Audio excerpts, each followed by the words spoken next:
Hello everyone, welcome back to my YouTube channel movie and K drama hub. आज मैं आपके लिए एक नया ड्रामा लाई हूँ जिसका नाम है द अटिपिकल फैमिली। ये एक के ड्रामा है और ये 2024 का आउटगोइंग ड्रामा है और इसमें एक बॉक फैमिली के बारे में दिखाया गया है जिसके पास सुपर पावर्स हैं और सबके पास अलग अलग पावर हैं। ठीक है, अब शुरू करते हैं। सीन के स्टार्टिंग में हमें ग्रैंडमा दिखाई जाती है बॉक फैमिली की, जो एक हील में जाकर अपने आप को सुसाइड करने की कोशिश कर रही होती है क्योंकि वो परेशान हो चुकी है अपने इस पावर लॉस से। अब ऐसे इसी बीच में हमें दिखाया जाता है कि जब ये सुसाइड कर रही होती है तभी इसका बेटा बॉक ग्वांजू जो कि वहाँ नहीं होता तो सब खोजने लगते हैं। और जब जब एक आवाज़ आती है लोगों की बाहर से, वो हिल में होता है ना, तो वो बीच से आवाज़ आती है कि कोई डूबने जा रहा है। तो ये जब डूबने की आवाज़ आती है तो हमें मेन लीड को दिखाया जाता है सीन में कि जो वो सुसाइड करने के लिए चला गया होता है क्योंकि वो भी कहीं ना कहीं इस पावर से परेशान था। और जब हम इसे देखते हैं तो इसे एक प्रीवियसली व्यू आता है जो हैप्पी मोमेंट एंजॉय कर रहा होता है अपने वाइफ के साथ। और उसकी वाइफ की डेथ हो चुकी है 7 साल पहले ही, बट वो उस चीज़ों से उभर नहीं पाया, इस वजह से बहुत ज़्यादा डिप्रेस है। इस कारण से शायद वो सुसाइड कर रहा होगा। जब ये सुसाइड करते वक्त ये सब सोच रहा होता है, तभी हमारी फीमेल लीड डोडाही की एंट्री होती है जो इसे बचा लेती है पानी से। और जब ये सब हो रहा होता है तो जो ग्रैंडमा होती है ना, वो देख रही होती है डोडाही को। उसे लगता है इसने मेरी बेटी की जान बचाई, मेरे बेटे की जान बचाई है, तो ये एक सेवियर है हमारी फैमिली के लिए। शायद ये एक गॉड का इशारा है क्योंकि वो लोग सभी मरने जा रहे होते हैं, अपने पावर को चेक कर रहे होते हैं, तो कहीं ना कहीं उन्हें लगता है कि ये सेवियर है। तो चली जाती है ग्रैंडमा उसके एक स्पा में, जो एक मसाज गर्ल होती है डोडाही। तो उसके स्पा में जब जाती है तो उसे बात में उलझाकर ग्रैंडमा उसे अपने घर बुलाना चाहती है, जैसे वो अपनी बेटे से उसकी नज़दीकियाँ बढ़ा सके और वो फिर से डिप्रेस से एक हैप्पी मोमेंट जीने लगे और एक हैप्पी लाइफ जीने लगे। तो डोडाही भी हाँ करके वहाँ से चली जाती है। फिर नेक्स्ट सीन में हमें दिखाया जाता है कि वो डोडाही ग्रैंडमा के घर जाती है तो वो बहुत ज़्यादा शॉक्ड होती है ये सब उनकी बंगला और उनकी गाड़ी देखकर, क्योंकि वो सिर्फ एक जिम की ओनर रहती है, एक बड़े से जिम की ओनर रहती है, बट उनके पास इतना प्रॉपर्टी आना उसके लिए थोड़ा कंफ्यूजिंग था। फिर भी वो सोच कर जा रही होती है। और जब वो घर के अंदर जाती है तो उसे एक रूम दिखता है जिन रूम में बहुत सारे हीरे मोती लगे होते, बहुत सारी प्रॉपर्टीज़, बहुत सारी चीज़ें होती हैं। तो और शॉक्ड हो जाती है, जिम ओनर के पास इतनी सारी चीज़ें कैसी हो सकती हैं। तभी दादी आके उसे टोक देती है और हमें सीन में दिखाया जाता है कि कैसे डोडाही उसे ग्रैंडमा की टी में नींद की दवाई दे रही होती है, जैसे वो सो जाए और उन्हें लगे कि डोडाही की टी और मसाज की वजह से वो सो पाती हैं।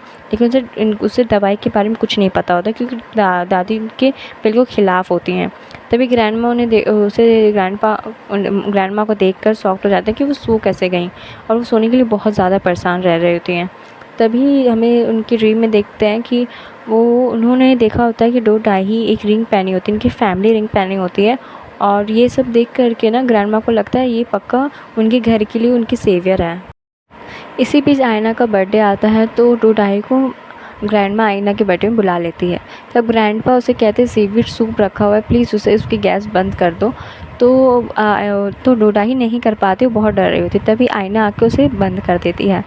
तो यही सीवीड सूप लेकर दोनों बैठे हुए होते हैं, डोडाही और आयना। तब आयना कहती है कि जितनी जल्दी हो तुम यहाँ से चली जाओ, यहाँ से भाग जाओ। तो वो कहती है ऐसे क्यों कह रही हो तुम? तो कहती है कि मेरे फैमिली के पास सुपर पावर्स हैं और वो एक डिज़ीज़ से इन्वॉल्व है, डिज़ीज़ की वजह से वो उसे यूज़ नहीं कर सकते।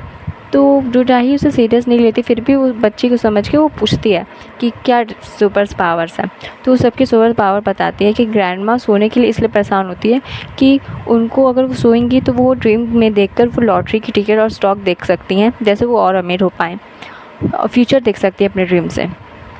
जो आंट है वो उड़ सकती है पर हेवी वेट के कारण वो नहीं उड़ पाती। और जो मेरे फादर हैं वो हैप्पी मोमेंट में वापस जा सकते हैं, अपने पास्ट लाइफ में वापस जा सकते हैं। तो यही बात सीन ही ख़त्म होता है। फिर नेक्स्ट सीन में दिखाया जाता है जब ग्वांजू घर वापस आता है तो वो कहती है कि तुम अपने डिप्रेस लाइफ से निकलो और अपनी एक अच्छी हैप्पी ज़िंदगी जियो आयना के लिए, उसे तुम्हारी बहुत ज़रूरत है और तुम बिल्कुल वैसे हो जैसे मुझे किसी ने बचाया था। फिर सीन शिफ्ट होकर डोडाई की फैमिली में जाता है, जहाँ हमें पता चलता है वो पूरी फ्रॉड फैमिली, और जो वो बोल रही थी ना अपने बॉ क्वांजू को, वो भी वो स्क्रिप्ट है, वही इसी में ही उसकी बहन मजाक उड़ा रही होती है। तो जब वो बैठ रहे होते हैं इकट्ठे तब वो कहती है उसकी माँ कि ऐसे ही इसी डायलॉग की वजह से डोडाई ने अपने प्रीवियस दोनों हस्बैंड को ऐसे पटाया है।